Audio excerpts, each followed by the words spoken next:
Bullets Over Broadway, Bound, and of course Monsters, Inc., currently starring in Seed of Chucky.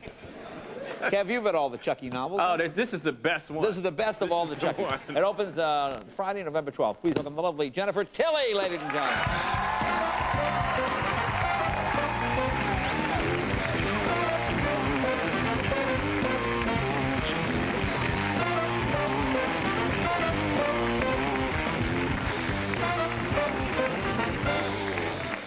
Jay. You look beautiful. Thank you, darling. You know, just once I would like to be introduced like Nicolas Cage.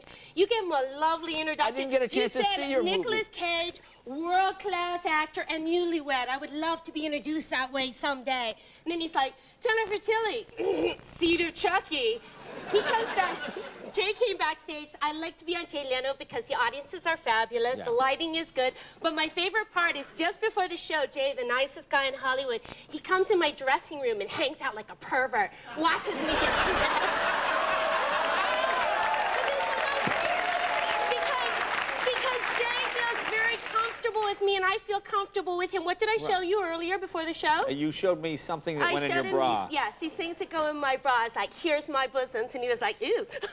And so, but he likes the process, like how I become sort of an unassuming small-town girl into Jennifer Tilly, sex bomb. That's a really interesting thing to watch. But anyway, sometimes we do have a moment of human connection. And today he was a little pensive. Sometimes he falls in a reverie, and he always leaves me with sort of an important existential question to ponder while I drink my free glass of Merlot. You had a free glass, and you put sparkly stuff on there, too. Yes, you're very, very discerning, Jay. That's what I love about you. So today the question was, he's in stream of consciousness backstage. He's like, why do they make so many bad movies? There's so many bad movies out there. Why do they make them? And I'm like, well, I'm not here promoting Sophie's Choice, Jay. But I pretended like it was just some question that's floating around the infinite caverns of his mind. And then he goes, I'm sure it's no secret that he's the hardest working man in Hollywood. He goes, you know, I always try to see the movies, but sometimes they're so horrible, I just have to leave. And then when the guest is on the show, I pretend like I haven't seen it. And I was like, so how did you like Seed of Chucky? He's like, oh, I didn't get a chance to see it. I didn't get a chance, but you know I will see it. I will see all your film. In fact, I even freeze frame parts of them. What, is this your water? That's your one, but you know something? You can drink from my cup. All right, no, I'm not gonna, I don't want to drink from your cup. Okay. All right, but here I'm drinking from my cup. I would love to drink from your cup. But no, let me out. But I can't do that because you have an exciting new boyfriend, right? Well, I'm dating a fella now, and you know, the last time I was here on the show, I was talking about my new, exciting relationship gone. Oh, that's over with? I ride him hard, Jay. Yeah, that's nice. And I went on the show, and I accidentally talked about him, and then I was meeting him afterwards, and I said some stuff, and usually I never watch myself on your show afterwards, because I kind of know what I said, I kind of know what I did, but in my mind, I'm sure this happened to all of you. You're at a party, you think you're dazzling and delightful, and then you get the pictures, and you're like a big fat pig. So it's like, oh, no, but I look fine. But so I like to be left with the feeling of Jay staring at me adoringly, the audience laughing tumultuously. I don't like to turn on the TV like at 11:30 at night and see that nobody was really laughing and you were looking at me with annoyance and not adoration. No, I always look at you. I never ever watch myself on the talk shows, Jay. I'm sure you watch yourself with a fine-tooth comb. Like, ooh, I could have honed that joke. I should have taken a longer pause there. You think so? Oh, I should have kept that segment short, like this segment here. You're right. I'm probably thinking I should have interrupted sooner. But I want to know, what does this new guy do? Is he an actor? Well, is he a producer? Okay, Jay, an agent? Jay, he's a professional poker player. Oh, well, then no chance there, huh? Yes, what? No gamble there. No. No. Well, Well, I'm at the point in the relationship, and relationships are complicated things, and you don't realize that because you've been in one for like 57 years, right? Right, exactly. Oh, Mavis, yeah. Which I wish I had one of those, but, like I said. Well, I want to hear, where do you meet a professional poker player? I met him at poker tournament, and the first time I met him, I was a little bit, I think I'd had a little bit to drink, I don't know, because I met him 3 months later, and he said, how do I get a hold of you? And I said, give me your phone number, I'll call you. And he goes, well, that's what you said the last time, but you didn't call me, did you? I didn't even remember asking him for his phone number. Wow. So he goes, tell you what, and poker players, they're all about numbers. It's all math. Yeah. He goes, why don't you give me your phone number, because it's 97% that I'll call you. It's only 3% that you'll call me. So I gave him my phone number, and then I meant to call him, but I lost his number. But then luckily he called me. He called you, Yes. okay. All right. So now we're at that point in the relationship where it's icky, you know? Icky, why? Well, I've been dating him for a while, and it's like, what are you? Are you my boyfriend? Are you the guy I hang out with? We had a long talk, and he said I could introduce him as sort of the guy I'm seeing. So he's sort of the guy I'm seeing. You mean he's sort of a guy? Meaning He's sort of the guy I'm seeing. Okay. Yeah. Okay.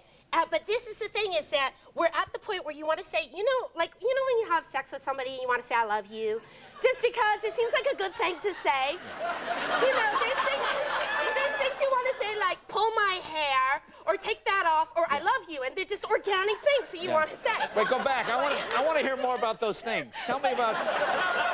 Go back to the pull my hair. The third one, that's the bad thing. That's a really, really bad thing to say. Yeah. So I accidentally, you almost say it, and you'll remember if you dig back into the archives of Jay dating history. Right. You'll remember. We'll be going at it, and then I will have that urge to say I love you, but lucky my mind works really slow. Yeah. So I'll be like, I love, and then I have to change it to the way you touch me, or then I'll go, I love having lots of pillows on the bed, don't you? So I hadn't set it up to a particular point.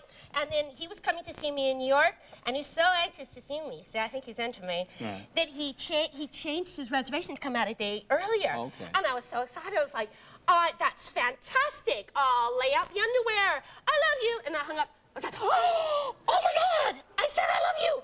I had to call him and take it back. I called him right back. I said, did I say I love you? I meant I love that you're coming out to New York a day early. And he's like, ha. Yeah, I thought I heard you say something like that. But you know what, Jay?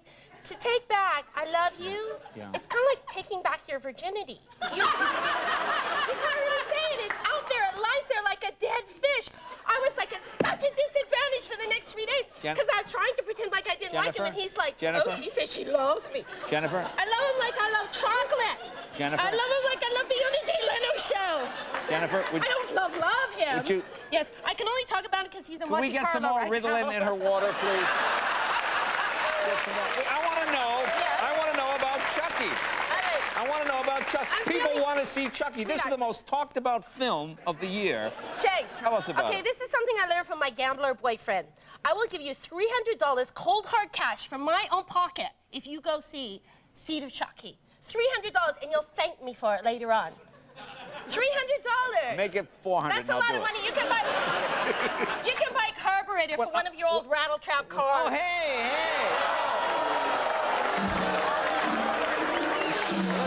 Now, what's happening in this scene here? All right, in this movie, I play two parts. I play Jennifer Tilly. And do you run? I love to see you run. Do you run in this one? I run in my 5-inch high heels. Oh, Everything is jiggling. I'm screaming. Let's That's take a worth look. Here we go. $9 alone. Seed of Chucky. And I play Tiffany the doll, too. Here we go. All right.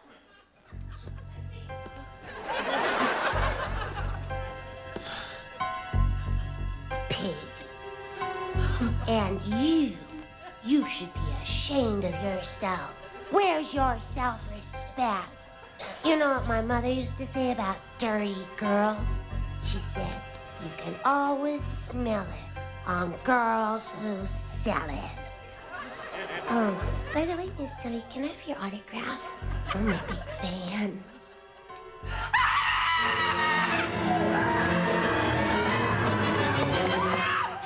What am I supposed to do with this?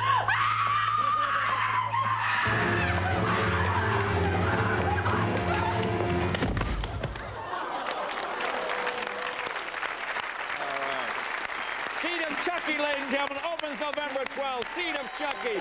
Jennifer Tilly, the lovely Jennifer Tilly. Be right back with Wilco.